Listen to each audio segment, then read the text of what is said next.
际广播电台。 ये China radio international है।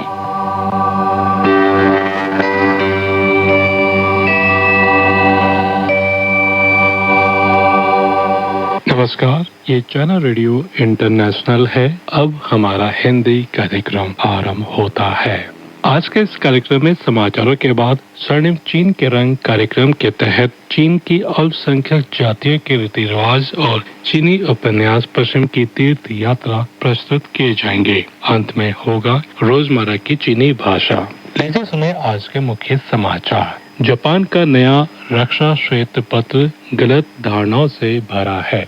वैश्विक मीडिया में चीन के प्रति वैश्विक सद्भावना में लगातार हो रही वृद्धि पर चर्चा।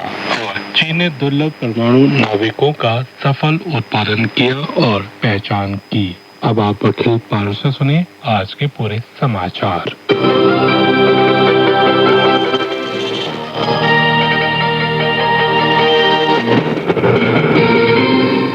चीनी रक्षा मंत्रालय के प्रवक्ता चन शी ने 4 अगस्त को जापान सरकार के वर्ष 2026 के रक्षा श्वेत पत्र को लेकर संवाददाता के सवाल का जवाब दिया। प्रवक्ता चन शी ने कहा कि जापान का नया रक्षा श्वेत पत्र गलत धारणाओं से भरा हुआ है।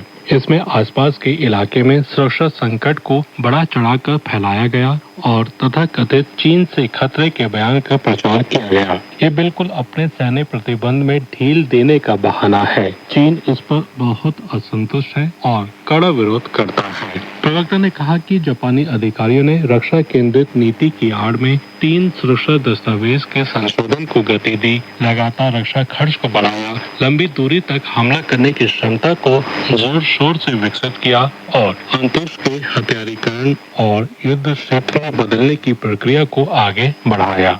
साथ ही यहाँ तक कि सैन्य उद्योग के विस्तार को आर्थिक विकास के कारक के तौर पर पेश किया।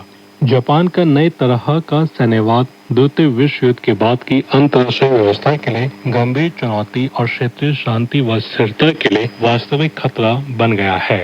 हाल ही में अमेरिका में प्यू रिसर्च सेंटर द्वारा किए गए एक वार्षिक सर्वे से पता चला कि सर्वे में शामिल 36 देशों और क्षेत्रों में से 27 देशों और क्षेत्रों के लोगों में अमेरिका की तुलना में चीन के प्रति अधिक अनुकूलता का स्तर है। यह सर्वेक्षण प्यू रिसर्च सेंटर द्वारा शुरू किए जाने के लगभग 20 वर्षों में वैश्विक जनमत में आए सबसे महत्वपूर्ण बदलावों में से एक है। यह विषय दुनिया भर की मीडिया संस्थानों में लगातार चर्चा का विषय बना हुआ है। ऑस्ट्रेलियाई वेबसाइट पल्स एंड एजिटेशंस ने प्यू रिसर्च सेंटर के इस सर्वेक्षण का हवाला देते हुए बताया कि चीन के बारे में जिन देशों के विचारों में नाटकीय रूप से बदलाव आया है, वे ठीक वही देश है जिनके पिछले 5 वर्षों में चीन के प्रति बहुत नकारात्मक विचार थे, जिनमें ऑस्ट्रेलिया, कनाडा, दक्षिण कोरिया और स्वीडन शामिल है। न्यूयॉर्क टाइम्स की वेबसाइट ने बताया कि प्यू पोल के परिणाम आंशिक रूप से चीन द्वारा अपनी सॉफ्ट पावर का विस्तार करने के अथक प्रयासों को दर्शाते हैं, जिसमें अफ्रीका, अमेरिका और अन्य क्षेत्रों में सांस्कृतिक और आर्थिक गतिविधियां चलाना शामिल है। हाल ही में चीनी विज्ञान अकेडमी के आधुनिक भौतिकी संस्थान की एक शोध टीम और उनके सहयोगियों ने नवनिर्मित बड़े पैमाने की वैज्ञानिक सुविधा उच्च तीव्रता वाले भारी आयन त्वरक सुविधा का उपयोग कर दुर्लभ परमाणु नाविक हाफिनियम 153 का सफल उत्पादन करने के साथ साथ उनकी पहचान की है। यह इस बड़े पैमाने वाली वैज्ञानिक सुविधा के चालू होने के दौरान प्राप्त पहला भौतिक परिणाम है, जो इस बात की पुष्टि करता है कि चीन की नई पीढ़ी की उच्च तीव्रता वाली भारी आयन अनुसंधान सुविधाओं में अज्ञात न्यूक्लियाइड्स का पता लगाने और न्यूक्लियाइड मानचित्र का विस्तार करने की क्षमता है। संबंधित निष्कर्ष हाल ही में एकेडमिक पत्रिका साइंस बुलेटिन में प्रकाशित हुए थे। शंघाई ऑटोमोटिव इंडस्ट्री कॉर्पोरेशन यानी SAIC और जनरल मोटर यानी GM ने 5 अगस्त को अपने संयुक्त उद्यम समझौते के नवीनीकरण पर हस्ताक्षर किए। इस समझौते के तहत दोनों कंपनियों के संयुक्त उद्यम की अवधि 20 साल के लिए बढ़ाकर साल 2047 तक कर दी गई। दोनों पक्षों ने कहा कि यह समझौता करीब 30 वर्षों के सफल सहयोग की नींव पर आधारित है और वैश्विक ऑटोमोबाइल उद्योग में तेजी से हो रहे बदलावों के बीच चीनी बाजार की दीर्घकालिक संभावनाओं तथा शंघाई जनरल मोटर्स की विकास क्षमता में उनके भरोसे को दर्शाता है। दक्षिण पश्चिम चीन के शीजांग स्वायत्त प्रदेश की राजधानी लासा की पर्यावरणीय गुणवत्ता साल 2025 में देश के अग्रणी शहरों में बनी रही। हाल ही में जारी ल्हासा नगर पर्यावरणीय गुणवत्ता स्थिति रिपोर्ट 2025 के अनुसार शहर का पर्यावरण लगातार बेहतर स्तर पर कायम रहा। रिपोर्ट के मुताबिक साल 2025 में ल्हासा की वायु गुणवत्ता राष्ट्रीय ग्रेड 2 मानकों पर खरी उतरी। शहर में 99.7% दिन अच्छी वायु गुणवत्ता वाले रहे, जिससे ल्हासा देश के 168 प्रमुख शहरों में दूसरे स्थान पर रहा। इसके अलावा सतही जल की गुणवत्ता भी उत्कृष्ट रही। सभी 5 राष्ट्रीय निगरानी बिंदुओं और 12 पेयजल स्रोतों ने ग्रेड 3 मानकों को पूरा किया। भूजल की गुणवत्ता अच्छी बनी रही और शहरी जल प्रणाली भी बेहतर स्थिति में रही। आतंकवाद की नई चुनौतियों का सामना, राष्ट्रीय जिम्मेदारी को मजबूत करना, अंतर्राष्ट्रीय सहयोग को एकजुट करना विषय पर 2026 की आतंकवाद विरोधी अंतर्राष्ट्रीय संगोष्ठी मंगलवार को पश्चिमोत्तर चीन के सिंचांग उइगुर स्वायत्त प्रदेश के ईली शहर में आयोजित की गई। इस संगोष्ठी में चीनी विदेश मंत्रालय, सिंचांग उइगुर स्वायत्त प्रदेश, चीनी थिंक टैंकों और शैक्षणिक संस्थानों के प्रतिनिधियों के अलावा संयुक्त अरब अमीरात, रूस, अफ्रीकी संघ सहित 24 देशों और क्षेत्रीय अंतर्राष्ट्रीय संगठनों के 100 से अधिक प्रतिनिधियों ने हिस्सा लिया। संगोष्ठी के दौरान चीन ने कहा कि वर्तमान समय में वैश्विक आतंकवादी गतिविधियां फिर से बढ़ रही है और वैश्विक दक्षिण के देशों पर आतंकवाद का दबाव लगातार बढ़ रहा है। चीन के अनुसार चीनी राष्ट्रपति शी जिनपिंग द्वारा प्रस्तावित वैश्विक विकास पहल, वैश्विक सुरक्षा पहल, वैश्विक सभ्यता पहल और वैश्विक शासन पहल आतंकवाद की चुनौती से निपटने के लिए महत्वपूर्ण मार्गदर्शन प्रदान करते हैं। वहीं संगोष्ठी में शामिल प्रतिनिधियों ने कहा कि मौजूदा अंतर्राष्ट्रीय आतंकवाद विरोधी स्थिति जटिल और गंभीर बनी हुई है। सभी देशों को आतंकवाद विरोधी जिम्मेदारी निभाने और आपसी सहयोग को मजबूत करने की आवश्यकता है। 4 अगस्त की सुबह यमन के पास लाल सागर में भारतीय ध्वज वाले एक कार्गो पोत पर हमला हुआ, जिसके बाद जहाज डूब गया। इस घटना के बाद भारतीय विदेश मंत्रालय ने उसी शाम एक बयान जारी कर हमले की कड़ी निंदा की।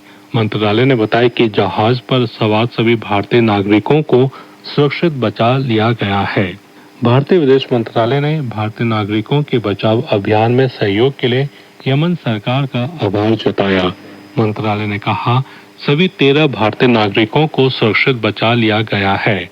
रियाद स्थित भारतीय दूतावास पूरे घटनाक्रम पर लगातार नजर बनाए हुए है और यमन के अधिकारियों के साथ समन्वय कर चालक दल की सुरक्षा और उन्हें आवश्यक सहायता उपलब्ध कराने का काम कर रहा है।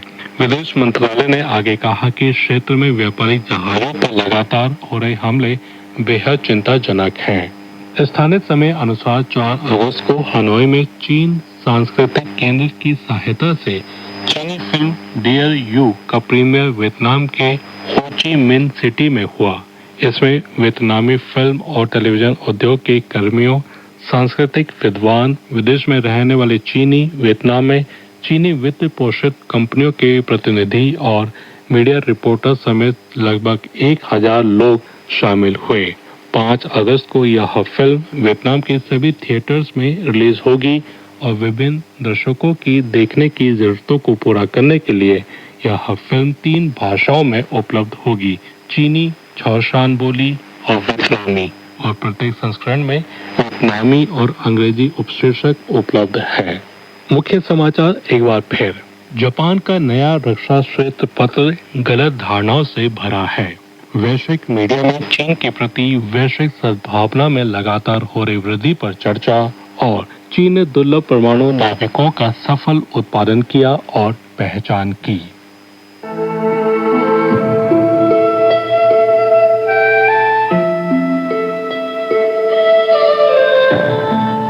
चीन की संस्कृति, सभ्यता और जानकारी, चीन का इतिहास, रीति रिवाज और विदेशी आदान प्रदान, सब कुछ यहाँ मिलता है।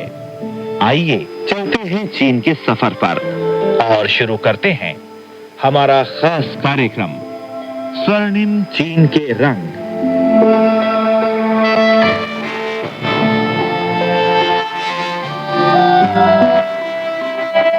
नमस्कार श्रोता मित्रों, मैं पंकज श्रीवास्तव आपके सामने एक बार फिर हाजिर हूँ।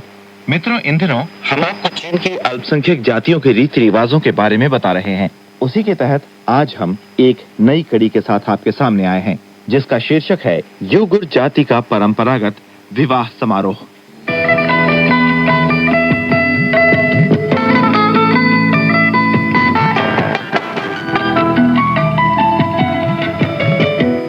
उइगर जाति का मुख्य धंधा पशुपालन है।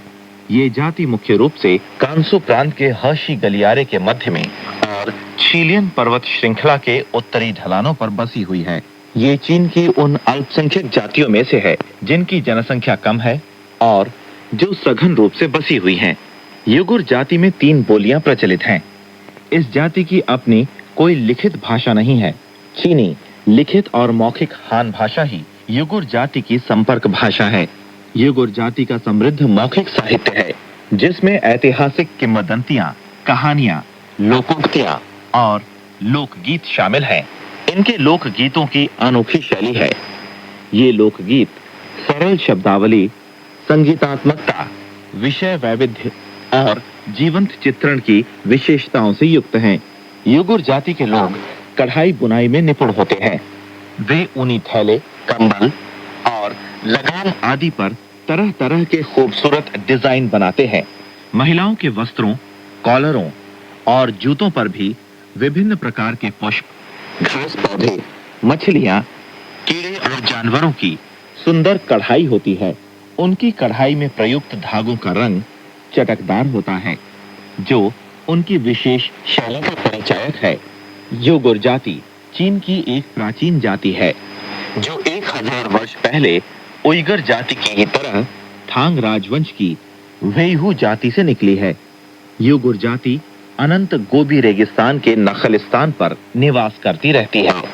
तुंगहाईची और शीहाईची नामक ऐसी 2 झीलें गोबी रेगिस्तान पर एक जोड़ी मोती की तरह हैं, जो चरागाह के जल स्रोत हैं। यहाँ उपजाऊ चरागाह ही नहीं, बल्कि उपजाऊ कृषि भूमि भी है, जहाँ तहाँ जंगली नकदी वनस्पतियों की भरमार है। प्राचीन काल से ही उइगर जाति के लोग चरागाह और पानी की वजह से घुमंतु जीवन बिताते हैं। लकड़ी के 6 या 9 खंभों पर टिके उनके तंबू के बाहर बैल और भेड़ के ऊन से बुना हेची यानी दरी लगाया जाता है। तंबू के अंदर ठीक दरवाजे के सामने आला यानी बौद्ध मूर्ति रखने की जगह होता है। दरवाजे के बाईं ओर सोने की जगह होती है, जहाँ गलीचे और जानवरों के चमड़े बिछे होते हैं। वहाँ पुरुष अतिथियों के बैठने की जगह भी होती है। दाईं ओर रसोई के साज सामान रखे जाते हैं। वहाँ महिलाएं बैठती हैं। तंबू के बीचों बीच चूल्हा बना होता है। पहले 3 पत्थरों को जोड़कर चूल्हा बनाया जाता था। अब इसकी जगह लौह चूल्हे ने ले ली है, जो खाना बनाने और जाड़ों में तंबू को गर्म रखने के काम आता है। वैसे तो उइगर जाति के चरवाहों का मुख्य भोजन घी, दूध की बनी चीजें और चानपा यानी घी, दूध और भुने हुए पहाड़ी जौ के आटे से बनाया गया एक प्रकार का खाद्य पदार्थ है। वे रोज 1 बार खाना खाते हैं और 3 बार चाय पीते हैं, यानी रोज 3 बार घी से भुने पहाड़ी जौ के आटे या घी से बनी चाय पीते हैं और 1 बार गेहूं के आटे या चावल से बनी लपसी पीते हैं। कभी कभार सेके हुए मानथाओ या हुआचुएन यानी गेहूं के आटे से बने पकवान खाते हैं। आवागमन की असुविधा से उनके विशाल चरागाह पर बहुत कम मेहमान आते हैं, इसलिए जब कोई मेहमान आता है वे बड़े उत्साह से उसका स्वागत सत्कार करते हैं। वे मेहमान को तंबू में बिठाते हैं और उसे विशेष चाय पिलाते हैं। इस विशेष चाय के बनाने की विधि बहुत ही जटिल है। पहले वे कटोरे में घी, भुना हुआ आटा, छुईला यानी दूध की बनी हुई एक चीज और मलाई आदि रखते हैं। फिर उबले हुए दूध की चाय को उसमें उड़ेलते हैं। मेजबान दोनों हाथों से इस दूध की चाय को दूर से आए मेहमान के सामने पेश करते हैं। इस वक्त मेहमान भी दोनों हाथों से ही इस चाय को स्वीकार करके पीता है। इससे मेहमान मेजबान के उत्साहपूर्ण सत्कार के लिए धन्यवाद प्रकट करता है। चाय के बाद मेजबान अपने मेहमान का सत्कार भेड़ के मांस और पहाड़ी जौ से बनी शराब से करते हैं। जब कोई महत्वपूर्ण मेहमान आता है तो मेजबान मेहमान के आगमन की खुशी में भेड़ काटते हैं। इसे विशिष्ट सत्कार माना जाता है। मुक्ति से पहले युगुर जाति का कबीलाई जीवन था। हर एक कबीले में अनेक कुल वंशों के लोग रहते थे। हर कबीले में एक मुखिया और एक सहायक मुखिया होता था, जो कबीले का शासक था और जिनके हाथों में पूरे कबीले का अधिकार होता था। इन पृथक छोटे कबीलों का शासन एक बड़ा सरदार करता था। बड़ा सरदार और कबीलों के मुखिया दोनों ही वंशगत होते थे। विभिन्न कबीलों के मुखियाओं का कुल नाम आन होता था। कहा जाता है कि ये कुल नाम सम्राट ने दिया था।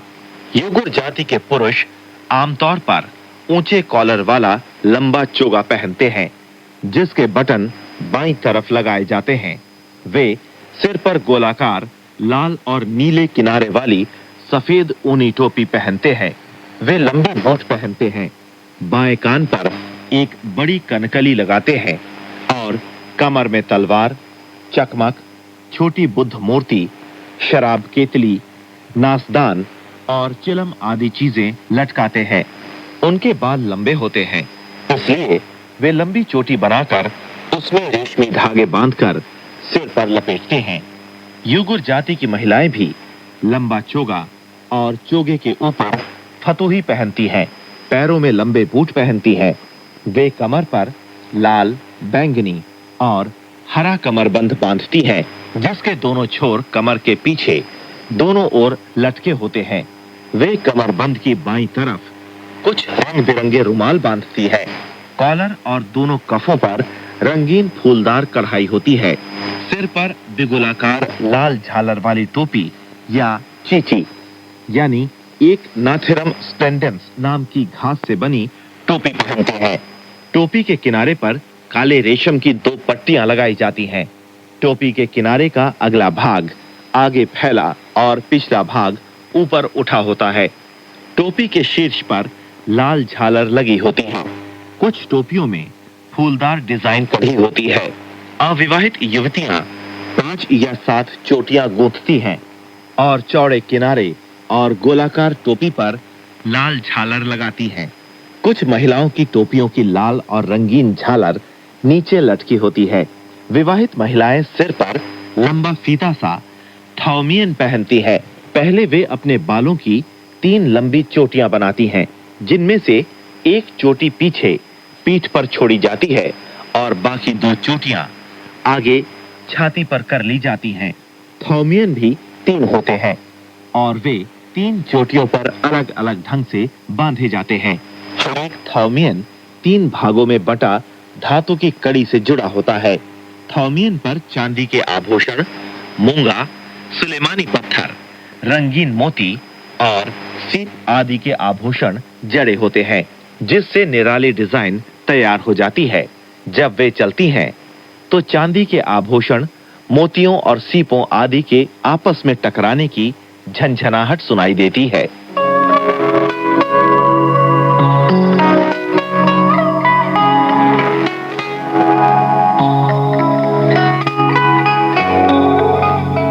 अब आप सुन रहे हैं स्वर्णिम चीन के रंग कार्यक्रम में चीन की अल्पसंख्यक जातियों के रीति रिवाजों के तहत युगुर जाति का परंपरागत विवाह समारोह।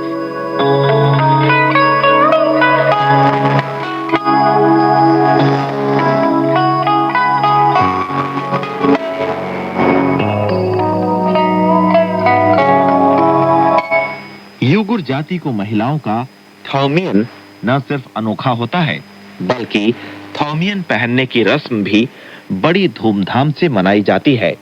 यूं तो थौमियन पहनना युगुर जाति की महिलाओं की शादी से पहले प्रचलित एक आवश्यक रस्म है। जब युवतियां 15 या 17 वर्ष की होती हैं, उम्र विषम संख्या की होनी चाहिए, तो तंबू में थाउमियन पहनाने के बाद ही उन्हें पुरुषों से संपर्क करने की आजादी मिलती है। फिर वे प्रेम और शादी कर सकती हैं। इससे पहले वे अपने माँ बाप के सख्त काबू में होती हैं और स्वच्छंद रूप से युवकों से नहीं मिल सकती। युवतियों के लिए थाउमियन पहनाने के व्यक्ति और पहनाने के समय का निश्चय लामा पंचांग देखकर करते हैं। थाउमियन पहनाने की रस्म प्रायः पांव फटने के साथ शुरू की जाती है। बड़े तंबू के नजदीक एक ऐसा छोटा तंबू बनाया जाता है जिसमें लामा बौद्ध सूत्रों का पाठ करते हैं। 2 निमंत्रित महिलाएं निश्चित शुभ समय पर बड़े तंबू में मेहमानों के सामने युवती को थाउमियन पहनाती हैं। इसके बाद वो युवती मेहमानों को पीने के लिए चाय देती है, फिर टोपी से अपने मुंह को ढक लेती है। इसके बाद थाउमियन पहनाने वाली दोनों महिलाएं उस युवती को छोटे तंबू में ले आती हैं। दोपहर को मेहमानों के जाने के बाद वो फिर बड़े तंबू में लौट आती है। रस्म पूरी होने के बाद उन दोनों निमंत्रित महिलाओं को धन्यवाद के लिए कुछ उपहार दिया जाता है। थाउमियन लगाने के बाद कुछ युवतियां तो पहले ही की तरह अपने माँ बाप के साथ बड़े तंबू में रहती हैं और कुछ दूसरे तंबू में रहने लगती हैं।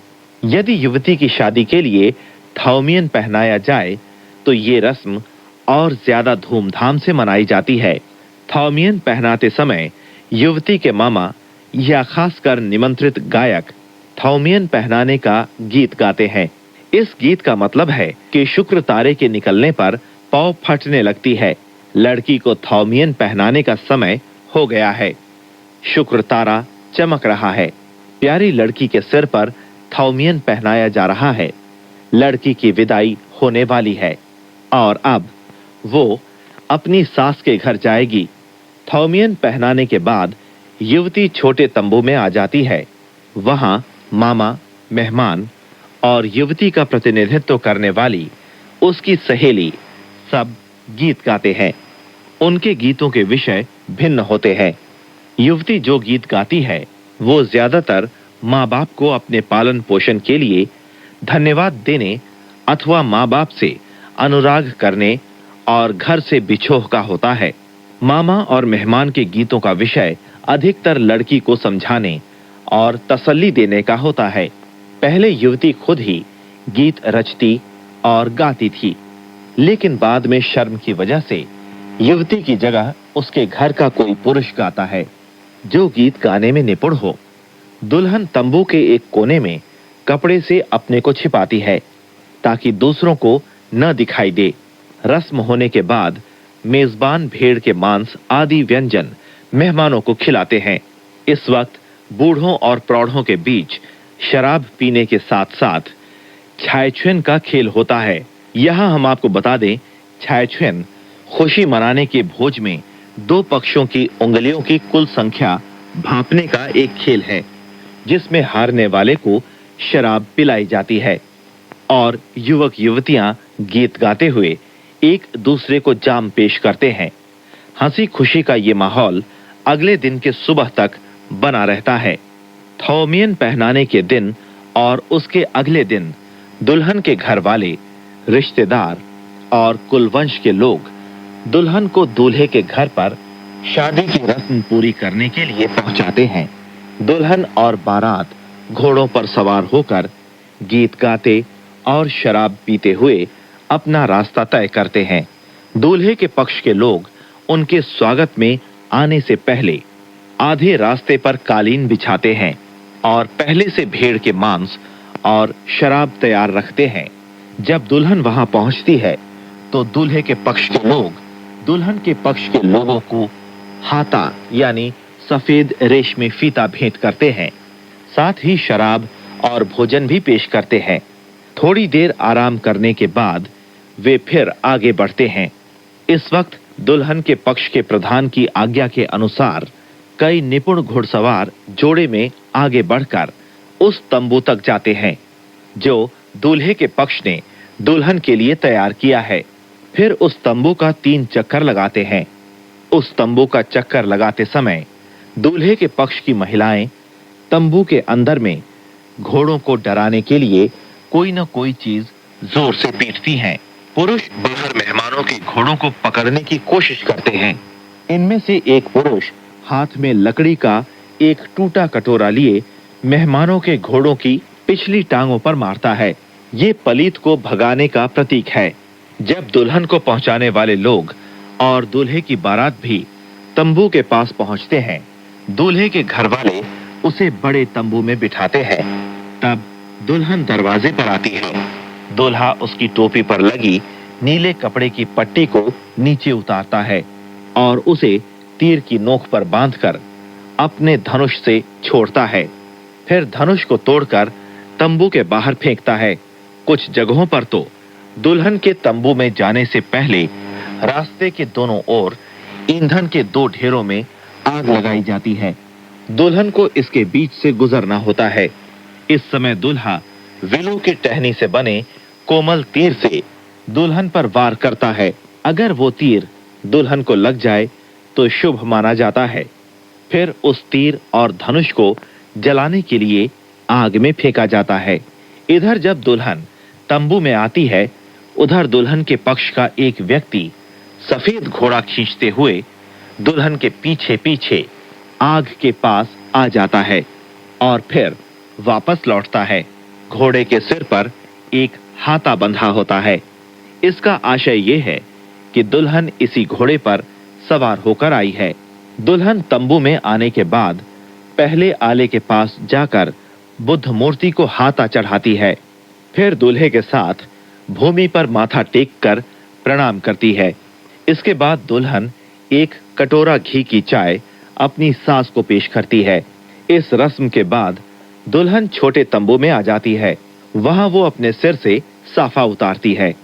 दुल्हन के पिता और कुल वंश के लोग दूल्हे के घर वालों और पड़ोसियों का अभिवादन करते हैं और बाद में अपनी बेटी की अच्छी तरह देखभाल करने का आग्रह करते हैं। इसके बाद वे दुल्हन के साथ लाए दहेज को बड़े तंबू में ले जाकर लोगों को दिखाते हैं। इसके पश्चात भव्य दावत होती है।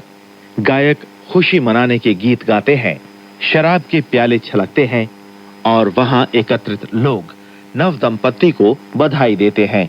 उनकी हार्दिक इच्छा होती है कि वे दोनों जिंदगी भर साथ साथ रहें और उनका पारिवारिक जीवन सुखमय हो। ऐसी दावत प्रायः कई दिनों तक चलती है।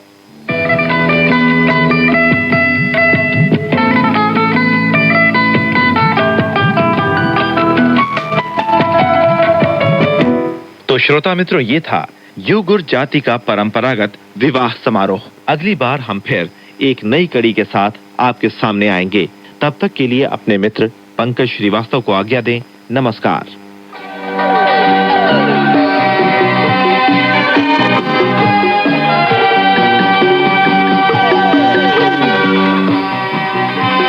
यह चाइना रेडियो इंटरनेशनल है। अब शुरू होता है पश्चिम की तीर्थ यात्रा महासागर का समय।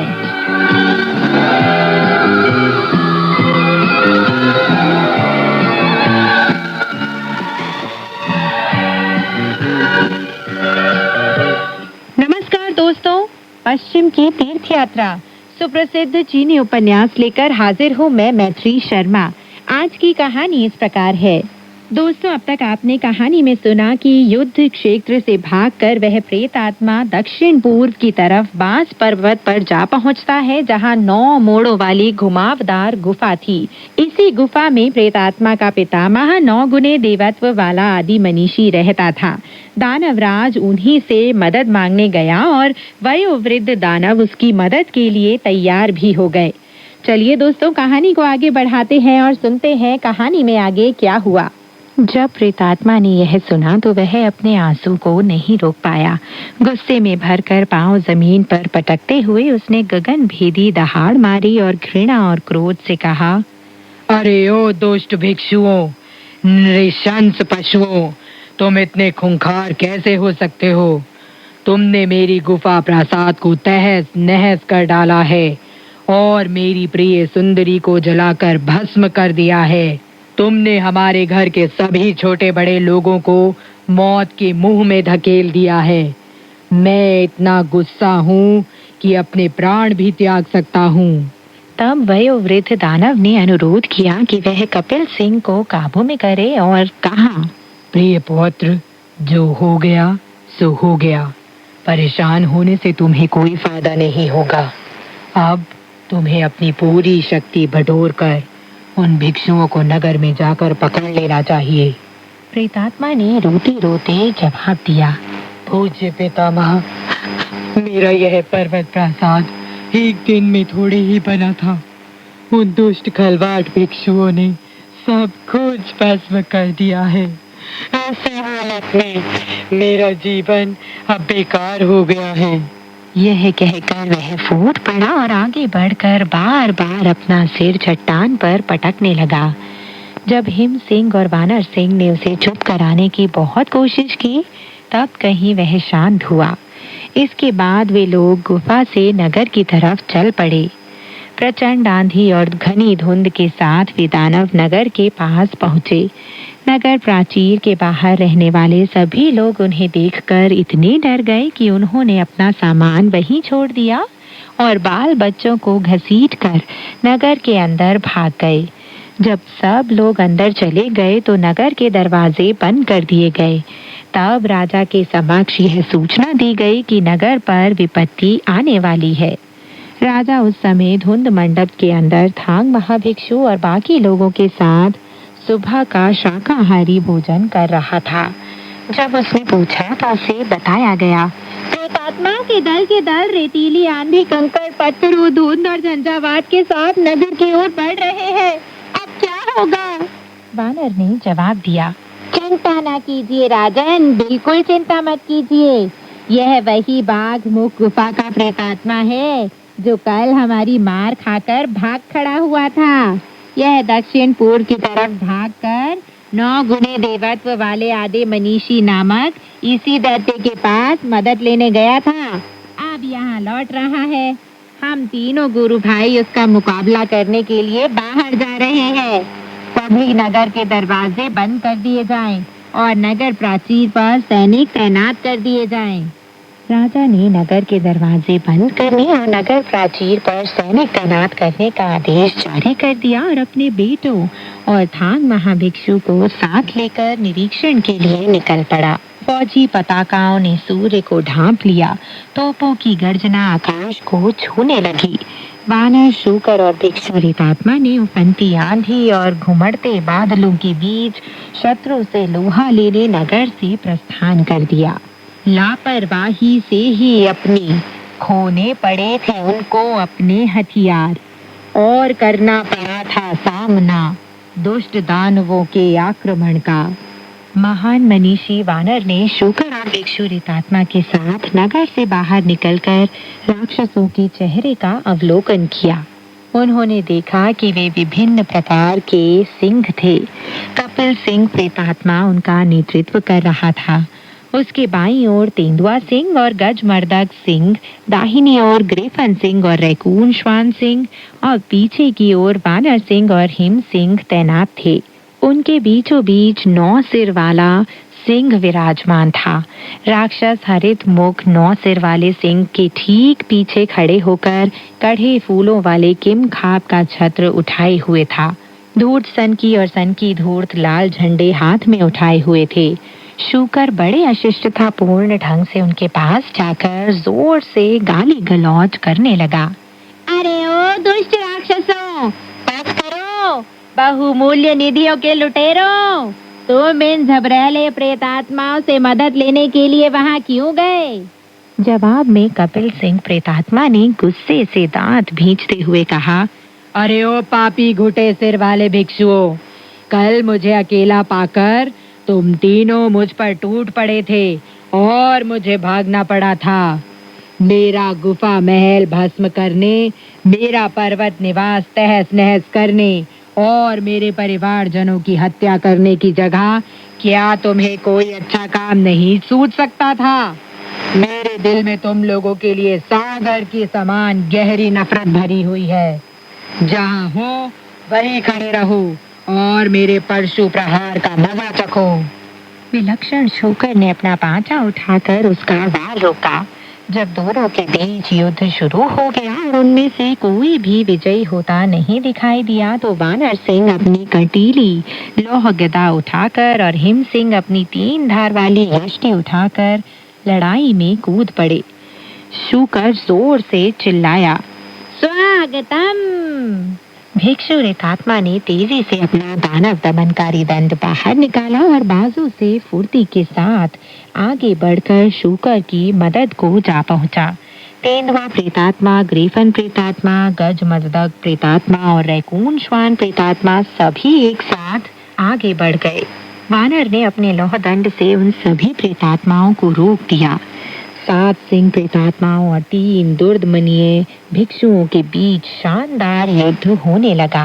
प्रेतात्माओं के साथ लड़ते लड़ते महान मनीषी वानर राज और उसके दोनों गुरु भाइयों को जब लगभग आधा दिन बीत गया तो रात हो गई। शूकर थक कर चूर चूर हो गया था और उसके पांव जवाब दे रहे थे, इसलिए वह अपना पांचा घुमाते हुए शत्रु को धोखा देकर भाग खड़ा हुआ। हिम सिंह और वानर सिंह ने चिल्लाकर कहा, तुम कहाँ जा रहे हो? लो, एक और वार का मजा लो। मूर्ख शूकर उनकी आंखों में धूल नहीं झोंक सका।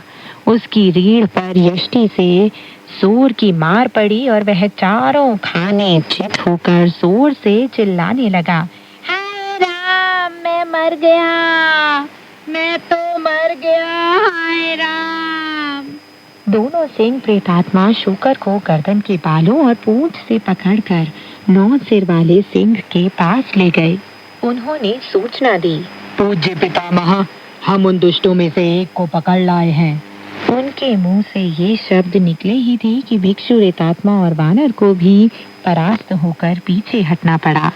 जब सभी प्रेतात्मा उनके पीछे दौड़े तो वानर ने अपने शरीर से बालों का एक गुच्छा खींचकर बाहर निकाला, उन्हें चबाकर छोटे छोटे टुकड़े कर दिए और उन्हें बाहर थूक कर जोर से चिल्लाया, बदलो।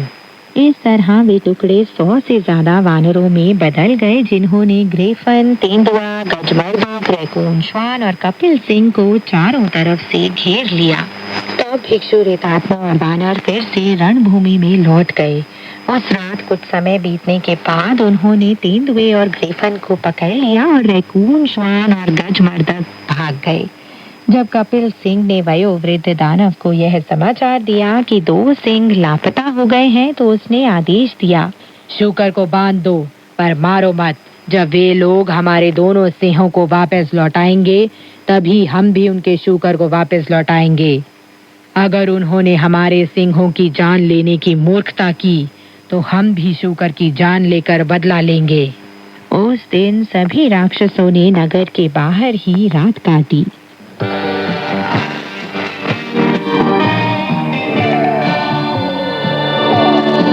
दोस्तों, अब तक आपने कहानी में सुना कि जब कपिल सिंह ने वयोवृद्ध दानव को यह समाचार दिया कि 2 सिंह लापता हो गए हैं तो उसने आदेश दिया कि शूकर को बांध दो और उसे मारो मत। जब वे लोग दोनों सिंहों को वापस लौट आएंगे तभी हम उनके शूकर को वापस लौटाएंगे।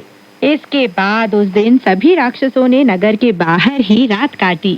चलिए दोस्तों, कहानी को आगे बढ़ाते हैं और सुनते हैं कहानी में आगे क्या हुआ। महान मनीषी वानर राज 2 सिंह प्रेतात्माओं को उठाकर नगर प्राचीर के पास ले गया था। वहां राजा ने उसे देखकर आदेश दिया कि नगर दरवाजे तुरंत खोल दिए जाएं। 20-30 अधिकारियों को रस्सियों के साथ बाहर भेजा गया ताकि वे सिंह प्रेतात्माओं को बांधकर नगर में ले आएं। तब महान मनीषी वानर राज ने अपने तिलिस्मी बालों को वापस ले लिया और भिक्षु रेतात्मा के साथ सीधा प्राचीर बुर्ज में जा पहुंचा जहां थांग महाभिक्षु मौजूद था। सांचांग बोला, शिष्यवर, यह बड़ा भयंकर संघर्ष है, क्या उनंग अभी जिंदा है? वानर ने जवाब दिया, चिंता ना करे गुरुदेव, क्योंकि हमने 2 प्रेतात्मा को पकड़ लिया है, इसलिए वे लोग शूकर को हानि पहुंचाने की जुर्रत नहीं कर सकते। उन्हें कस कर बनवा दीजिए। कल सुबह मैं शूकर के साथ उनकी अदला बदली कर लूंगा। तीनों युवा राजकुमारों ने वानर को दंडवत प्रणाम किया और कहा, गुरुदेव, शुरू में आप उनसे अकेले ही लड़ रहे थे, पर जब आप भागने का स्वांग रचने के बाद वापस लौटे तो आपके साथ लगभग 100 वानर थे। यह कैसे हुआ? और जब आप प्रेतात्माओं को बंदी बनाकर नगर प्राचीर के पास लौटे, उस वक्त फिर आप अकेले ही रह गए। यह सब करने के लिए आपने कौन सी तिलिस्मी शक्ति का इस्तेमाल किया? वानर ने जवाब दिया, मेरे शरीर में 84,000 बाल हैं। हर बाल 10 वानरों में और हर 10 बाल 100 वानरों में बदल सकता है। इस तरह मैं लाखों लाख वानरों का रूप धारण कर सकता हूँ। यह शक्ति अतिरिक्त शरीर उत्पन्न करने की जादुई शक्ति कहलाती है। सभी राजकुमारों ने वानर को दंडवत प्रणाम किया। फिर उनके लिए बुर्ज में शाकाहारी भोजन मंगवाया गया। समूची प्राचीर को कंडीलों और पताकाओं से सजाया गया। खरतालों, घंटे, घड़ियालों और ढोल नगाड़ों की आवाज पूरे आसमान में गूंज उठी। प्रहरियों की पाली बदल गई, तीर छूटने लगे, तोपें गरज उठी और युद्ध का शोर चारों तरफ फैल गया। जल्दी ही सुबह हो गई और वयोवृद्ध दानव ने कपिल सिंह प्रेतात्मा को रण योजना तैयार करने के लिए बुला भेजा। तुम सब लोग किसी भी तरकीब से नवदीक्षित सुन और भिक्षु रेतात्मा को पकड़ लाओ। मैं गुप्त रूप से प्राचीर पर पहुंचकर उनके गुरुदेव और राजा और राजकुमारों को पकड़ने की कोशिश करता हूँ। मैं उन्हें लेकर 9 मोड़ों वाली घुमावदार गुफा में लौटूंगा और तुम्हारे विजय पूर्वक वापस लौटने का इंतजार करूंगा। कपिल सिंह वयोवृद्ध दानव की इस योजना को स्वीकार करने के बाद वानर सिंह, हिम सिंह, गजमर्दक और रैकून श्वान उन सभी को साथ लेकर नगर प्राचीर के पास जा पहुंचा। सभी लोग अपने अपने हथियार साथ लेकर आए थे। दूसरी तरफ वानर और भिक्षु रेतात्मा प्राचीर के नीचे कूद पड़े। वानर ने गाली गलौज करते हुए पूरी ताकत के साथ दुश्मन को ललकारा, अरे ओ लुटेरे पापी राक्षसों, जल्दी मेरे भाई सूकर को लौटा दो, वरना तुम्हारी जान खतरे में होगी। अगर तुमने मेरी बात नहीं मानी तो मैं तुम्हारी हड्डी पसली चूर चूर कर दूंगा और तुम्हारे शरीर के टुकड़े टुकड़े कर दूंगा। कोई जवाब दिए बिना ही प्रेतात्माओं ने उस पर जोरदार धावा बोल दिया। जब वे 5 खिचड़ी रंगों के बालों वाले सिंह प्रेतात्मा वानर और भिक्षु रेतात्मा से जमकर युद्ध कर रहे थे, उसी वक्त वयोवृद्ध दानव एक काले मेघयान पर सवार होकर सीधा प्राचीर पर जा पहुंचा। वहां पहुंचकर उसने अपना 9 मुहा सिर सोट से हिलाया, जिससे वहां मौजूद सैनिक और असैनिक अधिकारी और प्राचीर की रक्षा के लिए तैनात सैनिक सभी इतने डर गए कि वे सभी डर कर नीचे गिर गए।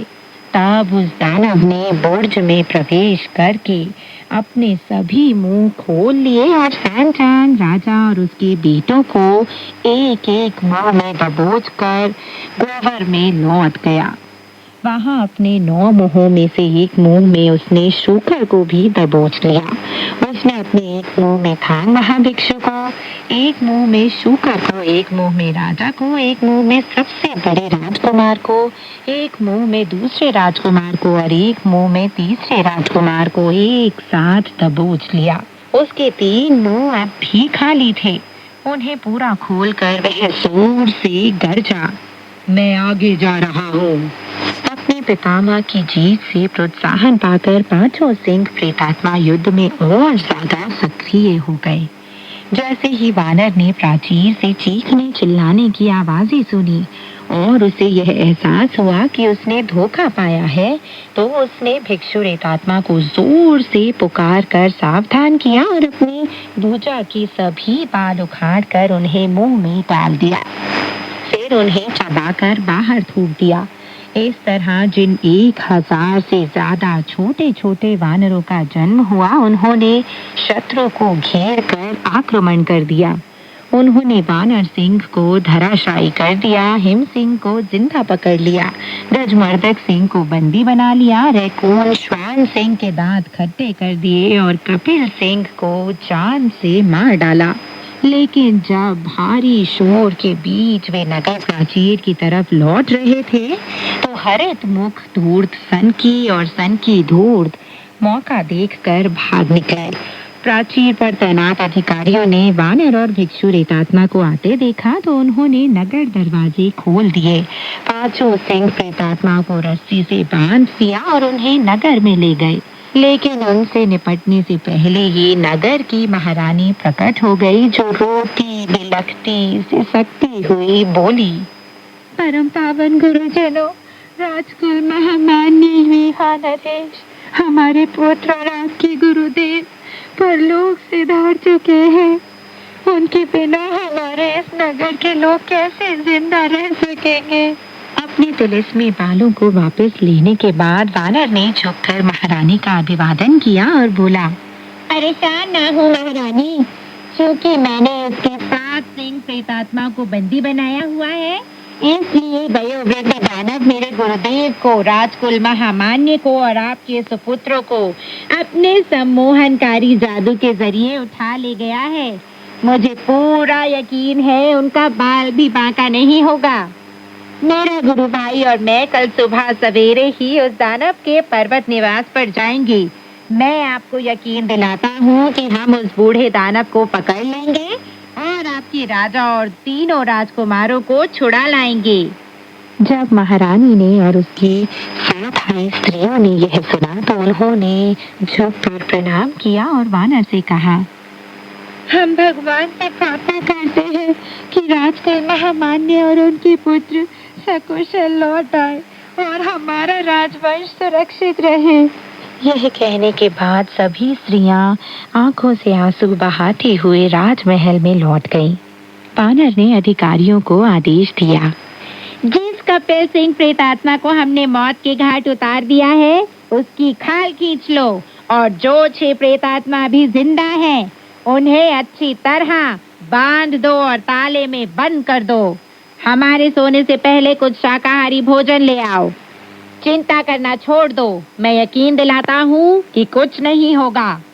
अगली सुबह महान मनीषी वानर राज एक मंगलकारी मेघयान में भिक्षु रेतात्मा को आसमान में ले गया, जहाँ से जल्दी ही वे दोनों बांस पर्वत के शिखर पर जा पहुँचे।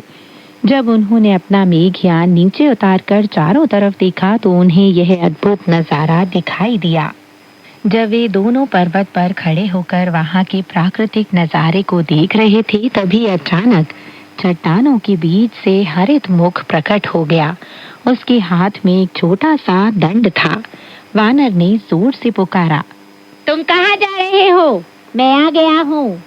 यह सुनकर दानव इतना ज्यादा डर गया कि वह गिरता पड़ता संकरी घाटी में भाग गया।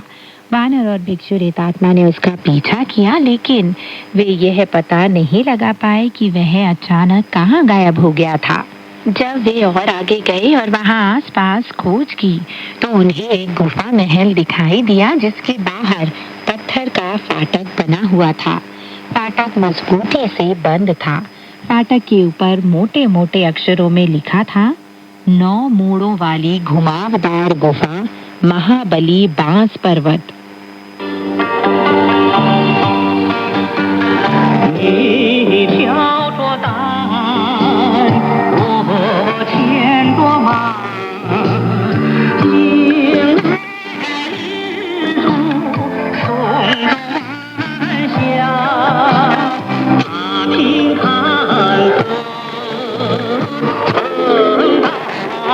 तो दोस्तों, आज की कहानी यहीं तक। आगे की कहानी लेकर मैं मैत्री शर्मा फिर हाजिर होंगी।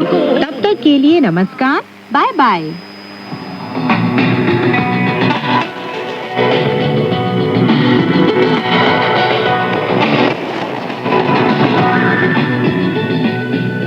用你的母语学汉语，每日汉语。 मातृभाषा में चीनी सीखें, रोजमर्रा की चीनी भाषा।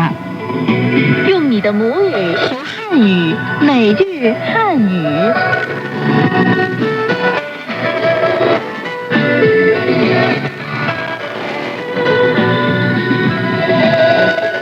每 चाइना रेडियो इंटरनेशनल है। श्रोताओं को शाओथांग की नमस्ते। श्रोताओं को राकेश वत्स का भी नमस्कार। रोजमर्रा की चीनी भाषा कार्यक्रम सुनने के लिए आपका हार्दिक स्वागत। दोस्तों, पिछले पाठ में हमने मुख्य तौर पर चीन में किराए पर मकान लेते समय इस्तेमाल किए जाने वाले वाक्यों पर विचार किया था। अब आज के पाठ के मुख्य वाक्य। 能上网吗？ क्या इंटरनेट पर जाया जा सकता है? 水电费和煤气费怎么交？ पानी, बिजली और गैस का बिल कैसे चुकाया जाता है? 房租多少钱？ मकान का किराया कितना है?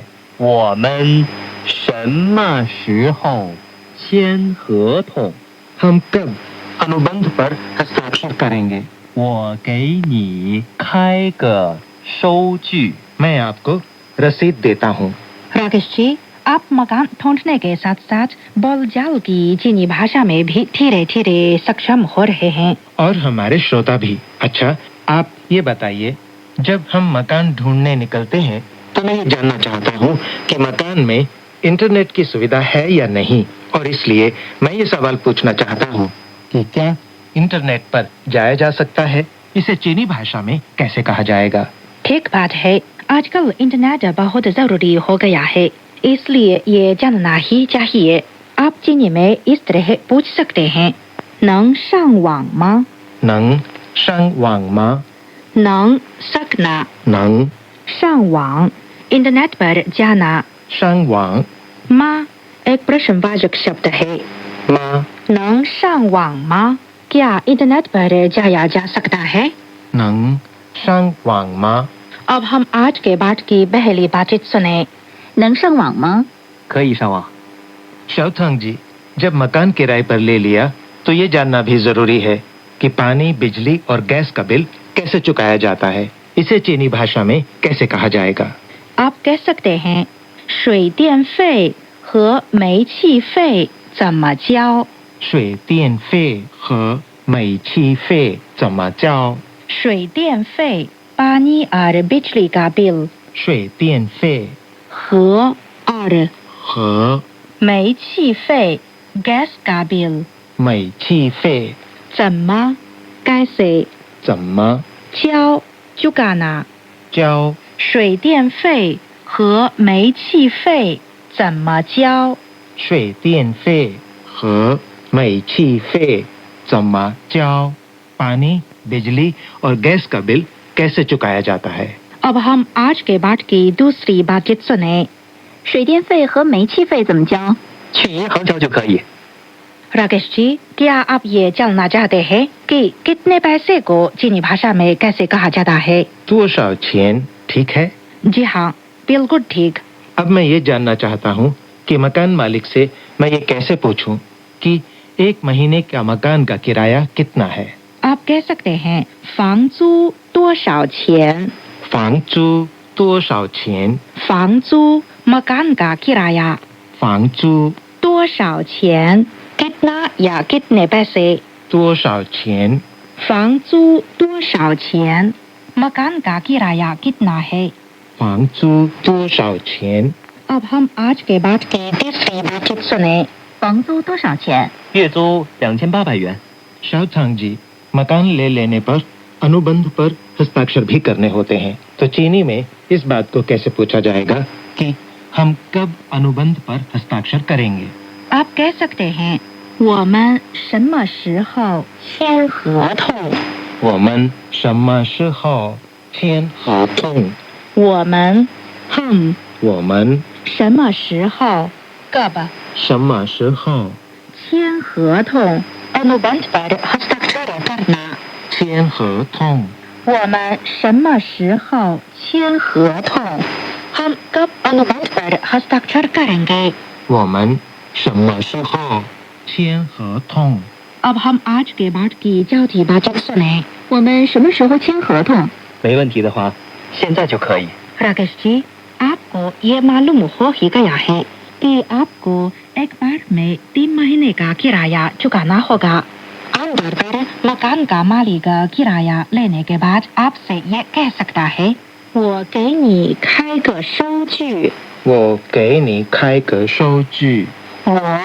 मैं 我给你 आपको देना 给你收据 रसीद 收据。开收据 रसीद लिखना 开收据。我给你开个收据我给你开个收据。मैं आपको रसीद लिख देता हूँ。 अब हम आज के पाठ की 5वीं बातचीत सुने 这是3个月的房租好的，我给你开个收据。 अच्छा छोटा दोस्तों आज का पाठ यहीं तक अब श्रद्धा और राकेश वच को आज्ञा दें नमस्कार नमस्कार।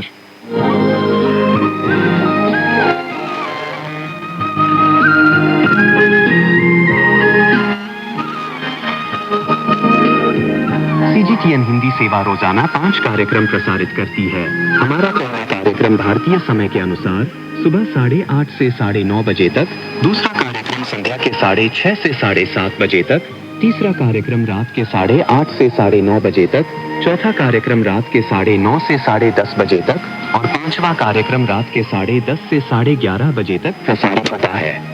कार्यक्रमों के मीटर बैंड इस प्रकार है: सुबह 8:30 से 9:30 बजे 13,720 किलोहर्ट्ज, शाम 6:30 से 7:30 बजे 9,635 किलोहर्ट्ज, रात 8:30 से 9:30 बजे तक 7,225 किलोहर्ट्ज, रात 9:30 से 10:30 बजे 7,395 किलोहर्ट्ज, रात 10:30 से 11:30 बजे 1,269 किलोहर्ट्ज।